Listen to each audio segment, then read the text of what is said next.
Hello guys, good morning. Share ko ulit guys yung buhay namin nun sa probinsya. Simple lang guys, nagtanim ako niya ng mga sunflower. Kung ano mga bulaklak na nakikita ko dun sa mga kapitbahay ko, humingi ako at tinanim ko guys. Yan ay kalilipat lang namin guys. Nagtanim agad ako dahil nung time na yung nagtanim ako, tag-ulan siya guys, tag-ulan. So yun guys. Tsaka guys, mga gulay din, nagtanim din ako. So kaya nagtanim ako para hindi laging bumili ng gulay dahil medyo mahal-mahal lang yun sa panahon ngayon ang gulay. Kaya nagtanim naman ako kahit paano. May naani ako maila-ilang piraso guys dahil marami kasing mga nangangagat na mga langgam guys. Siguro matamis yung flower ng mga gulay ko Yun guys. Share ko din guys yung bahay namin guys. Yung simple lang guys. Hindi pa siya as in talagang kagandahan guys, pero okay lang at matitirhan naman siya guys. So yun guys, yan ang sunflower ko guys. At ganyan lang guys, ang bahay namin maliit lang. Yan ang buhay namin guys sa probinsya guys. Simple pero masaya guys, as in sobra. A few moments later.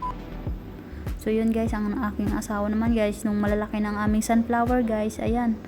Ako naman, napakaganda ang mga bulaklak guys. Tuwan-tuwa ang aking mister. Nagmamasdan niya yung aming mga flowers. Yan ang tinanim ko guys. Dahil natutuwa nga ako dahil yan ang aliwan ko dahil wala naman kaming anak guys. So yun guys, enjoy.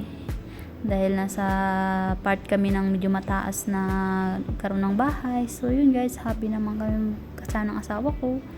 So yun guys, share ko lang din sa inyo. At nagtanim din nga pala ako guys ng mga okra, mga gulay sa pinakatabi niya at mga yung mga sari-saring mga gulay guys ang mga tinanim ko talaga as in. Pasensya na guys sa paligid ng bahay. At yun na nga siya guys, yan na yung aking sunflower guys, nung namulaklak siya as in. Natuwa naman ako guys nung nakita ko siya, ang ganda naman. So yun guys. Eventually.